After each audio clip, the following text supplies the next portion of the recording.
सम्मान्य सभापति संपादक महोदय, पूज्य गुरुजी गुरुमा वृंद और मोर छोट बड़ भाई भौणी मैंने उपस्थित थिबा अन्य गुरुजन वृंद, आजिकार सभार मत किछि कहबार सुजोग मिलिथिबारु मु निजको धन्य मन करुछि।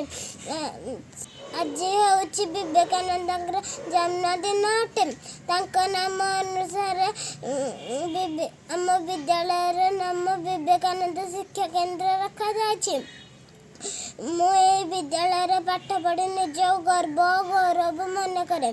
विवेकानंद 1863 मसीहा जानुआरी 12 तारिख कलिकता जन्म ग्रहण करथिले। पिता नाम श्री विश्वनाथ दत्त, माता नाम भुवनेश्वरी देवी। पिलादिने विवेकानंद नाम विलय नरेंद्र थिला। मु एतिकी कही मो वक्तव्य शेष करुछि। जय हिंद।